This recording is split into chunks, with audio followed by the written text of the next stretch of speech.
It's time now for Call of the Wild, the official weekly coaches show of the Wenatchee Wild.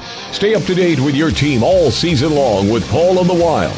With head coach and GM Bliss Littler, here's the voice of your Wenatchee Wild, Arch Ecker.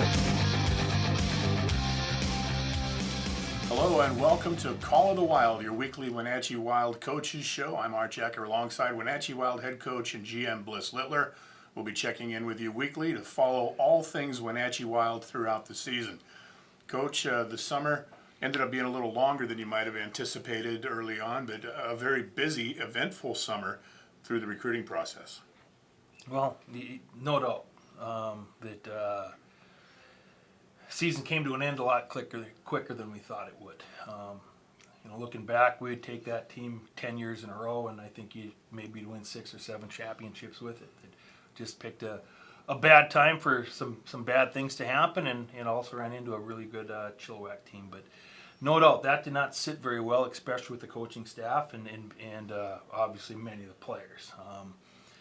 But we got on the road, and I think the staff worked very hard. And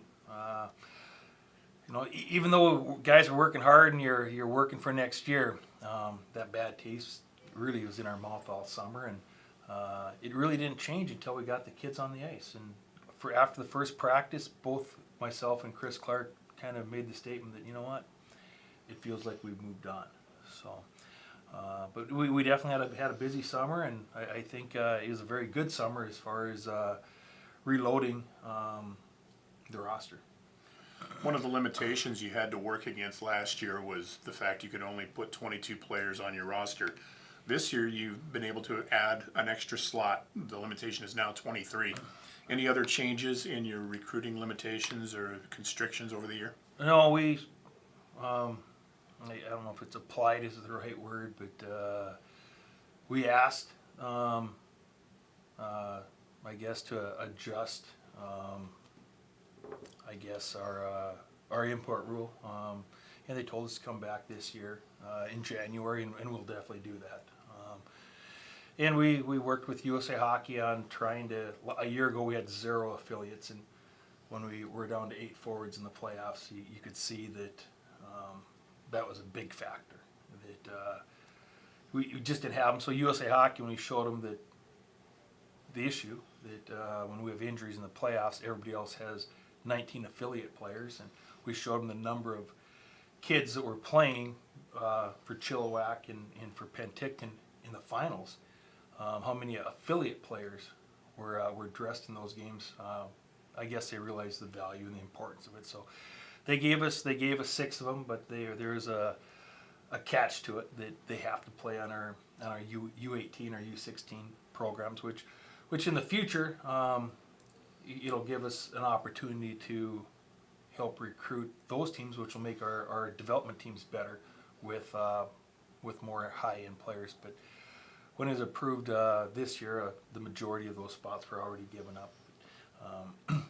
It is an opportunity to have a few more, and we'll take that. And the addition of the whole league going from 22 to 23 players, in my opinion, is a really good deal.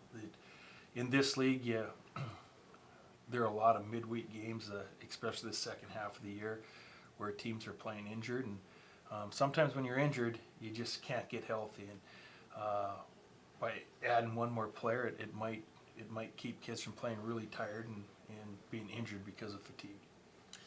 Part of the creation process of even creating the U18s, U16, U14 programs was to allow you to start to grow from within and bring players up through the ranks, and now you're going to have the ability to do that and maximize having those teams here. For sure. It's an opportunity. It's an opportunity. It'll be good for us, be good for our development teams. We just have to figure out how we're going to make everything fit here. That it's everybody else takes from midget teams or high school teams, and you borrow a player for a weekend. Here, you're not taking from a midget team for a weekend. Now you're taking that player all year and placing them on a different team, which it's good for our development team, but probably not going to be great for our relationships with some of these midget programs that we work with throughout the country. You know, in the early part of summer, it seems like it's a vast expanse between that date and when the puck's finally going to drop again. And then, of course, when it gets to time to drop the puck, it seems like it went by oh so quickly. And basically it has, and we had a chance to finally drop the puck and put your team that you had assembled over the summer and put them out on the ice against an opponent in Merritt this last weekend. So opening night, season's underway, and let's talk a little bit about the game on Saturday in Merritt. Well, yeah, I thought it was a good hockey game. It's always tough when you play in Merritt.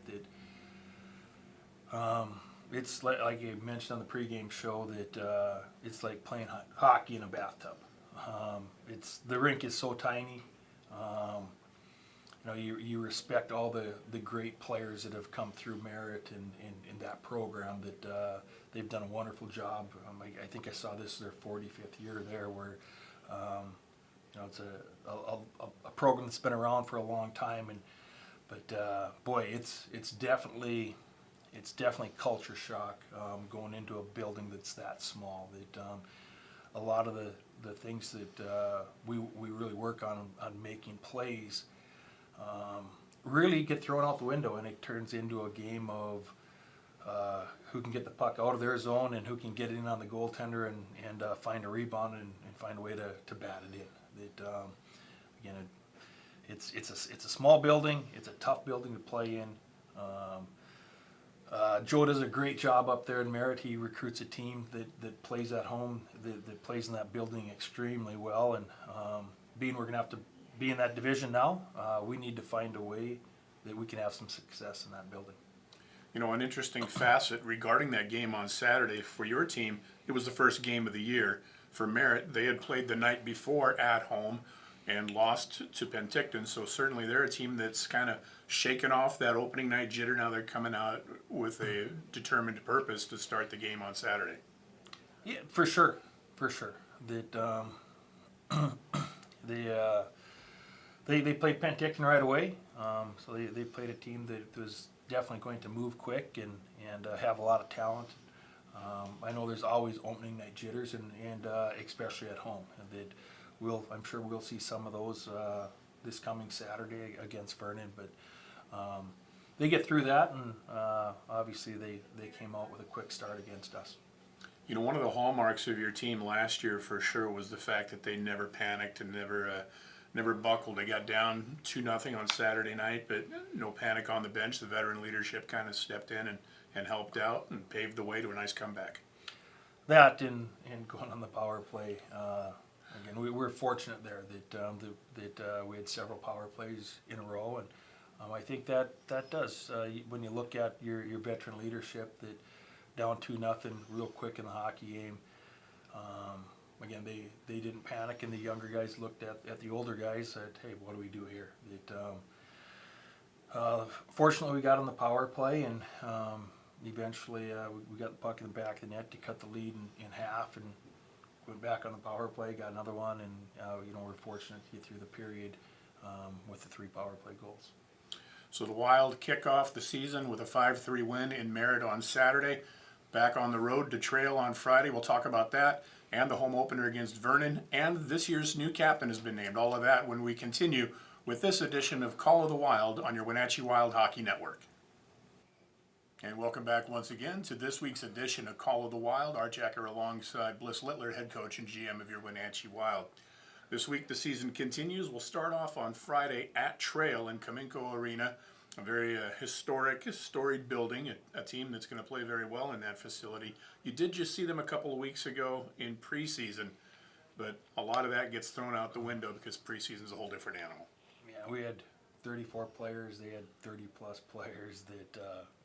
We're playing 4-period hockey games that I don't think you can take not much from those 2 games, other than it helped us decide on who the players were that we were going to keep. Again, I don't think anybody had worked on their special teams, any systems yet. I think both coaches were figure out who's going to be on their team. Historically, what you know about the Trail Smoke Eaters, what kind of game do you expect to see on Friday night when we show up there? Well, I think Trail, they've been in the interior division forever, and I guess they really do a good job at recruiting to the style that they have to play. That again, they have more skill than most people generally give them credit for, but they're always one of the harder working teams in the league. I think they're known for their work ethic. They finish a lot of bumps, and when we play them, their special teams have always been good. So I would think that not much is going to change there. That we're going to see a hard-working club that's not going to beat themselves, and that will be good in the power play. Saturday night, it's the home opener against the Vernon Vipers, and a team that on paper figures to be very strong. Probably one of the busier teams in the offseason as far as trying to shore up their roster. I think so. I think they've adjusted pretty well. That it appears that on paper that just looking at the 2 years we've been in the league, that they started off as a really big, mean, physical team that tried to run you out of the building, and I'm not sure if it's just having to play Penticton so many times. But if you're going to win that division, and what's it been 7-8 years in a row that Penticton's won the division, so you're going to have to find a way to deal with all that skill that Penticton seems to have year in, year out. And it definitely looks like on paper that Vernon's going to be one of the more skilled teams. They're definitely one of the more veteran teams in the league, that's for sure. But with Coach Ferner, they're always going to be a team that likes to play physical. So I would think that they're going to be a physical team, but they're also a team that up front they're going to be very quick. That I think they're built a lot like we are. Certainly looking forward to that opening night for the Wenatchee Wild at Town Toyota Center Saturday night, September 16th, against those Vernon Vipers. Earlier last week, the Wild made the announcement of this year's team captain, and it was A.J. Vanderbeck. And Coach, talk a little bit about A.J.'s development and his selection as captain. Well, I think A.J., when you look back on him a year ago, that obviously he had a lot of success on the ice. But he showed a lot of leadership a year ago. That he could have easily came in and complained that he didn't play in the first power play unit, and rightfully he probably, there are 2 spots he could have easily played, but he made that second power play unit really good, and he never complained about it. That he may not have liked it, but he didn't complain, and I think that showed a lot there. But also, this is his 4th year. That he's been around very good programs for all of his junior hockey career. He's an extremely mature young man. That when you talk to him, it's like talking to a 30-year-old. That he doesn't seem to get rattled very often. He's got a calm demeanor, and I think the big thing is he always appears that he cares. That I think that we're always looking here for servant leadership. That the captain and the leaders, they serve everybody else, and that I think he'll do a nice job. That we've been very fortunate here. I guess it is the last few years where we've had some really good captains, and where you just going back in the BCHL years with Michael Coyne and Rockwell last year, that we've had guys that are quality people, and I think AJ, he fits that bill. Well, Wenatchee fans will get a chance to see A.J. Vanderbeck sporting the C on his uniform at home Saturday night with the home opener, and on Friday night on Hockey TV as the Wild travel to Trail for this week's games. That'll wrap it up for this week's edition of Call of the Wild, coming your way on a weekly basis. We'll look forward to seeing you next time. I'm Arch Ecker alongside Bliss Littler. Have a great week.